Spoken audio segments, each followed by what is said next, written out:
हाँ जी, अस्सलाम वालेकुम। क्या हाल चाल है जी? उम्मीद है सब खैरियत से होंगे। एक और नई वीडियो लेके आप लोगों के पास हाजिर हुए हैं। वीडियो जो है जी, ये भी इंफॉर्मेटिव ही है। जैसे कि पहले इंडिया ऑलरेडी चांद पे पहुंच चुका है, तो अभी वो सूरज की तरफ रवां दवां है और सूरज की रिसर्च के लिए उसने एक मिशन लॉन्च किया है। तो जो वीडियो और मिशन का जो नाम है वो है जी आदित्य L1 इंडियाज़ फर्स्ट सन mission launch.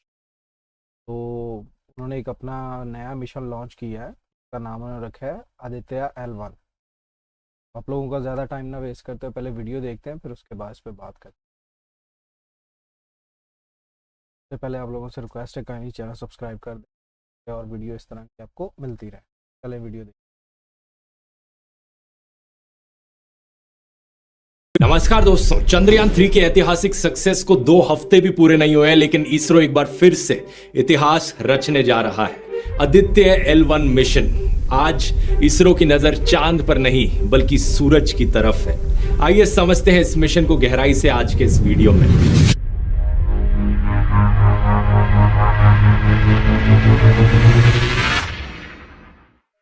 Aditya L1 India का पहला मिशन है जो स्पेसिफिकली सूरज को स्टडी करेगा। लेकिन जैसे चंद्रयान चांद पर लैंड किया था, वैसे आदित्य सूरज पर लैंड नहीं करेगा बल्कि दूर से ही सूरज को जांचेगा। इनफैक्ट ये स्पेसक्राफ्ट धरती के ज्यादा करीब होगा सूरज से मिशन के दौरान। स्पेसिफिकली कहा जाए, लॉन्च होने के बाद ये धरती से 15 लाख किलोमीटर दूर जाकर लगरांज पॉइंट L1 के अराउंड एक हेलो ऑर्बिट में घूमेगा। उस पॉइंट तक पहुंचने में इसे लॉन्च से करीब 4 महीने का समय लगेगा और एक बार वहां पहुंच गया तो 5 साल तक ये वहीं रहकर सूरज को ऑब्जर्व करेगा। इसलिए सिर्फ एक स्पेसक्राफ्ट नहीं बल्कि एक स्पेस ऑब्जर्वेटरी भी है। अब सबसे पहला सवाल आपके मन में यहां पर आएगा कि आखिर ये लगरांज पॉइंट क्या होता है।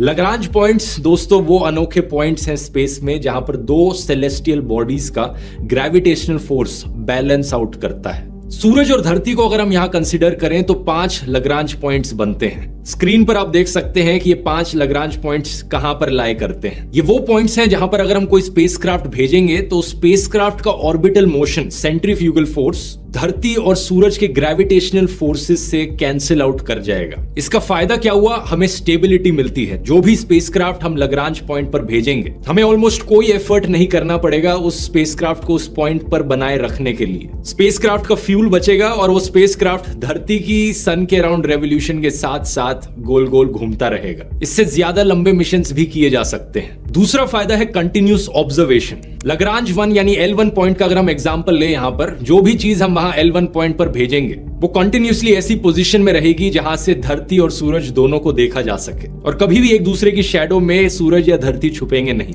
खुद ही सोचकर देखो, जब हम किसी स्पेसक्राफ्ट को लूनर ऑर्बिट में भेजते हैं, जैसे चंद्रयान को भेजा था, या फिर अर्थ के ऑर्बिट में भेजते हैं, चांद के अराउंड गोल गोल घूमने से धरती बीच बीच में छुप जाती है। ऐसे ही धरती के अराउंड गोल गोल घूमने से भी सूरज छुप जाएगा। इसलिए लगरांज पॉइंट्स इतने जरूरी हैं और आदित्य L1 को L1 पोजीशन पर प्लेस किया जाएगा। यहीं से ही इसका नाम आया है आदित्य L1। इससे पहले भी जो बाकी और स्पेस एजेंसीज ने सोलर ऑब्जर्वेटरीज भेजी हैं, उन्हें L1 पर प्लेस किया गया है, जैसे कि सोलर एंड हीलियोस्फेरिक ऑब्जर्वेटरी, शॉर्ट में सोहो। ये एक जॉइंट मिशन था नासा और यूरोपियन स्पेस एजेंसी का। L1 और L2 सबसे इंपॉर्टेंट लगरांज पॉइंट्स हैं क्योंकि वो धरती के सबसे करीब हैं। जो famous James Webb space telescope है, उसे L2 पॉइंट पर प्लेस किया गया है। गेस कर सकते हो क्या कारण है? इसकी बात मैंने जेम्स वेब स्पेस टेलीस्कोप वाले वीडियो में भी करी थी। L2 पॉइंट पर धरती सूरज को छुपाकर रखेगी अपने पीछे, और क्योंकि इस टेलीस्कोप को लाइट ईयर्स दूर देखना है यूनिवर्स की गहराइयों में, सूरज की रोशनी को छुपाना जरूरी है ताकि कोई इंटरफेरेंस ना आ सके। इसलिए L2 पॉइंट यहां चुना गया। लेकिन आदित्य L1 पर वापस आए तो सूरज के बारे में क्या स्टडी करेगा ये समझने के लिए पहले हमें सूरज के बारे में थोड़ा जानना पड़ेगा। हमारे सोलर सिस्टम का सन, इसका डायमीटर करीब 109 गुना ज्यादा बड़ा है धरती के डायमीटर से। वजन में ये 3,33,000 गुना ज्यादा भारी है धरती के कंपैरिजन में। और अगर आपको विजुअलाइज करना है सूरज के साइज को धरती के साइज के कंपैरिजन में, तो इस एनिमेशन को आप देख सकते हो। 1.3 मिलियन अर्थ्स एक सन के अंदर फिट हो सकती हैं। जैसे धरती के अंदर अलग अलग लेयर्स होती हैं, कोर, मैंटल, क्रस्ट, ऐसे ही सन के अंदर भी अलग अलग लेयर्स होती हैं। सबसे अंदर सूरज के भी एक कोर मौजूद है। इस कोर के अंदर न्यूक्लियर फ्यूजन के रिएक्शंस होते हैं, जहां पर हाइड्रोजन और हीलियम गैसेस को एनर्जी में कन्वर्ट किया जाता है। इसी एनर्जी से सनलाइट पैदा होती है और गर्मी निकलती है, जो हमें धरती पर भी महसूस होती है। कोर का टेम्परेचर 15 मिलियन डिग्री सेल्सियस तक जा सकता है। इसके एकदम बाहर है रेडिएटिव जोन। 70% सन का रेडियस रेडिएटिव जोन से बनता है। फिर आती है कन्वेक्टिव जोन, अप्रोक्सीमेटली 30% सन का रेडियस। यहाँ एनर्जी ट्रांसफर कन्वेक्शन के थ्रू होता है, इसलिए इसको ये नाम दिया गया है। इसके बाद आता है सन का सरफेस, जिसे हमने नाम दिया है फोटोस्फीयर। इवन दो हम इसे सरफेस कहते हैं, लेकिन असलियत में सन का कोई वैसा सरफेस नहीं होता है जैसे धरती का सरफेस होता है, क्योंकि वहां सिर्फ गर्म गैसेस और प्लाज्मा मौजूद है। तो इसे सूरज की एटमॉस्फेयर की लोएस्ट लेयर भी कहा जाता है। यहाँ पर तापमान काफी हद तक ठंडा हो जाता है, 5500 डिग्री सेल्सियस। इसके ऊपर आती है क्रोमोस्फेयर की लेयर, जहां पर तापमान बढ़ने लगता है। 6000 डिग्री सेल्सियस से शुरू होता है और ऊपर तक पहुंचते पहुंचते 20000 डिग्री सेल्सियस हो जाता है। फिर एक पतली सी लेयर है ट्रांजिशन रीजन नाम से, और उसके बाद सन की सबसे आउटर मोस्ट लेयर आती है, जिसे कोरोना कहा जाता है। इस वाले कोरोना का उस कोरोना वायरस से कुछ भी लेना देना नहीं है। कोरोना की लेयर में बहुत गर्म प्लाज्मा मौजूद होता है, 1 to 3 मिलियन डिग्री सेल्सियस। एक सवाल यहाँ आपके मन में आएगा कि आखिर क्या कारण कि सन का कोर इतना गर्म है लेकिन सरफेस ठंडा हो जाता है और फिर कोरोना वाली लेयर फिर से इतनी गर्म हो जाती है। ये सवाल अभी भी एक मिस्ट्री है साइंटिस्ट के लिए। हो सकता है आदित्य L1 का स्पेस मिशन यहाँ कुछ राज खोलेगा। साइंटिस्ट ने अपनी अलग अलग थ्योरीज बनाई है इसके पीछे रीजनिंग को लेकर, लेकिन फॉर श्योर कोई भी अभी नहीं जानता कि एग्जैक्ट रीजन क्या है। जब हम सूरज को धरती से देखते हैं तो यूजुअली हमें फोटोस्फीयर की लेयर दिखती है, लेकिन जब सोलर एक्लिप्स होता है तो एक रेडिश ग्लो हमें दिखता है सोलर एक्लिप्स के अराउंड, तो वो क्रोमोस्फेयर की लेयर होती है। और टोटल सोलर एक्लिप्स में वो लेयर भी छुप जाती है और सिर्फ कोरोना की लेयर दिखती है। बहुत ही फेंट सा एक हेलो टाइप का बन जाता है सन के अराउंड। आदित्य L1 का मिशन है सन की ऊपर की 3 लेयर्स को स्टडी करना, फोटोस्फीयर, क्रोमोस्फीयर और कोरोना। लेकिन सूरज से लाखों किलोमीटर दूर आखिर ये किया कैसे जाएगा? इस पर मौजूद इंस्ट्रूमेंट्स की बात करने से पहले हमें समझना पड़ेगा कि सूरज से क्या क्या चीजें बाहर निकलती हैं। सबसे पहले हीट और लाइट तो हम सब जानते हैं कि सूरज से निकलती है, ये तो बड़ा ऑब्वियस है। इसके अलावा सूरज से हर प्रकार की इलेक्ट्रोमैग्नेटिक रेडिएशन निकलती है। इसमें ना सिर्फ हमारी विजिबल लाइट जो हमें आंखों से दिखती है, बल्कि अल्ट्रावायलेट रेडिएशन, यूवी रेज जिसकी वजह से स्किन कैंसर हो सकता है, infrared radiation, radio waves, X rays, gamma rays. ये एक्स रेज और गामा रेज भी बहुत हार्मफुल रेडिएशन होती है, लेकिन हमारी धरती के एटमॉस्फेयर इनसे प्रोटेक्ट कर लेती है हमें। लेकिन इन सब के अलावा सूरज से निकलती है solar wind. Solar wind basically एक बहुत बड़ा बहाव है चार्ज्ड इलेक्ट्रॉन्स और प्रोटॉन्स का। ये सोलर विंड जब धरती की मैग्नेटिक फील्ड से इंटरैक्ट करती है तो हमें नॉर्दर्न लाइट्स देखने को मिलती है। यही सुंदर सी रोशनी आसमान में जो स्वीडन, फिनलैंड, आइसलैंड जैसे देशों में देखने को मिलती है। इस पर मैंने एक व्लॉग भी बनाया था, अगर नहीं देखा है लिंक डिस्क्रिप्शन में। इसके अलावा सूरज से निकलते हैं कोरोनल मास इजेक्शंस, CMEs।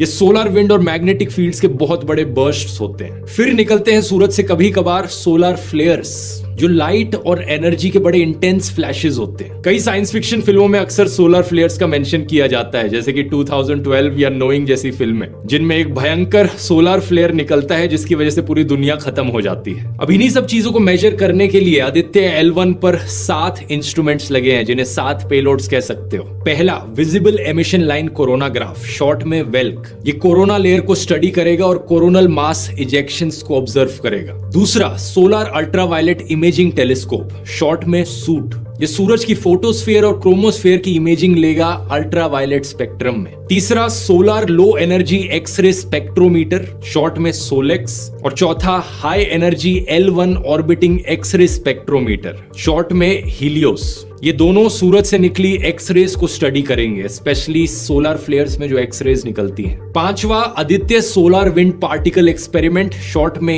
एस्पेक्स। और छठा, plasma analyser package for Aditya, short में पापा। ये दोनों सोलर विंड को स्टडी करेंगे। आखिरी पेलोड है मैग्नेटोमीटर, MAG, जिसका काम है मैग्नेटिक फील्ड्स को मेजर करना, वो मैग्नेटिक फील्ड्स जो इस L1 पॉइंट पर आ रही हैं। तो इन 7 में से 4 पेलोड्स डायरेक्टली सूरज को स्टडी करेंगे और बाकी 3 पेलोड्स उस L1 पॉइंट के आसपास मेजरमेंट्स लेंगे। ये चीज अब आप समझ ही गए होंगे कि धरती से बाहर निकलना जरूरी है इन मेजरमेंट्स को लेने के लिए, क्योंकि धरती की एटमॉस्फेयर बहुत सारी रेडिएशन, एक्सरेज और अलग अलग चीजों को धरती के अंदर आने से रोकती है, जो कि इंसानों के लिए अच्छा है लेकिन एक्चुअली में स्टडी करने के लिए अच्छा नहीं है। बाकी और सन की मिशंस की बात करी जाए तो साल 2018 में नासा ने पार्कर सोलर प्रोब लॉन्च किया था in collaboration with European space agency. इसका मकसद था सन की जो कोरोना की लेयर है उसके साथ डायरेक्ट कॉन्टैक्ट बनाना। इसके अलावा एक सोलर ऑर्बिटर भी था जो नासा और ईएसए के द्वारा लॉन्च किया गया था 2020 में। सबका मकसद एक कि हम सूरज को बेहतर समझ पाए और स्पेशली सूरज से बाहर निकलने वाली जो हानिकारक रेज हैं इन्हें हम बेहतर समझ पाए। यहां अगर आप जानना चाहते हो कि सूरज से निकली अल्ट्रावायलेट रेज इतनी खतरनाक क्यों होती है इंसानों के लिए, तो इसे मैंने एक्सप्लेन किया है ओजोन होल वाले वीडियो में, यहां क्लिक करके आप देख सकते हो। बहुत बहुत धन्यवाद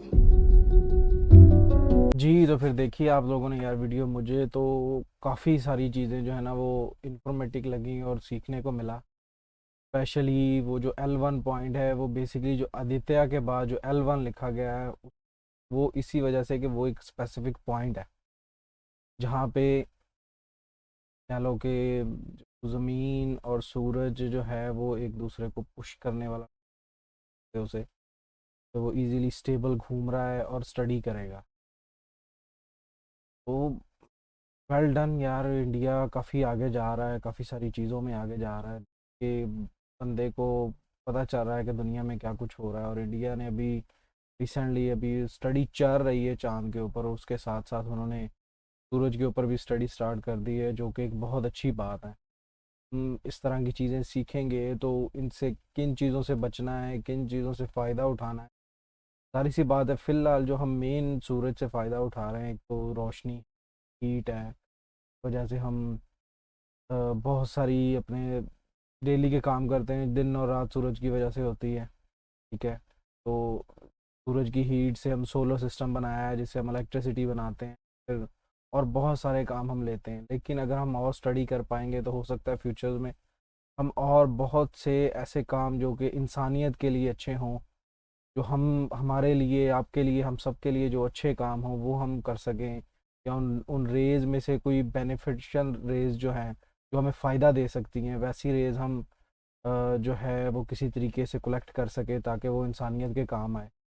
तो बहुत बहुत बड़ी बात है और बड़ी अचीवमेंट वाली बात है कि वो लोग जो है इधर उधर की चीज़ें छोड़ के तरक्की की तरफ, आगे की तरफ बढ़ रहे हैं। और जो चीज़ जो है ना वो बहुत प्यारी है और मुझे बहुत खुशी हो रही है इन सारी चीज़ों से कि इंडिया इस तरह आगे बढ़ रहा है। तो मज़ा आया यार वीडियो देखकर, काफ़ी कुछ पता चला। और मेन जो सूरज की लेयर्स हैं, हम लोगों को बस यही पता है कि जी सूरज है एक, जिसे हम बचपन में जैसे सुनते आ रहे हैं जी कि चांद है, सॉरी चांद कह रहा हूँ, तारों की तरह सूरज भी एक तारा है। ठीक है, लेकिन वो है क्या एक्चुअल में? और फिर जो उसकी वो लेयर है, कोरोना लेयर है, हालांकि अंदर से सूरज इतना गर्म नहीं है, लेकिन वो लेयर जो है वो लाखों सेल्सियस उसका जो है ना टेम्परेचर है, मतलब इतना ज़्यादा कि हम सोच भी नहीं सकते। जो होता है ना, कैसे कहते हैं, 100 पे बॉइलिंग पॉइंट होता है, 100, और उसका जो इनर कोर है वो तकरीबन 5500 से लेके 6000 तक है। लेकिन जो कोरोना लेयर है, जो सबसे मतलब टॉप वाला हिस्सा है, वो 2-3 लाख, मतलब 1 लाख से ऊपर उसका टेम्परेचर है। तो आप कह लो कि कुछ भी फेंक दो पिघल जाएगा, इतनी इतनी ज़्यादा हीट है वहाँ पे। वेरी गुड यार, मज़ा आया देख के। उम्मीद है आप लोगों को वीडियो अच्छी लगी होगी। इंशाल्लाह मुलाकात होगी नेक्स्ट वीडियो में। अस्सलाम वालेकुम।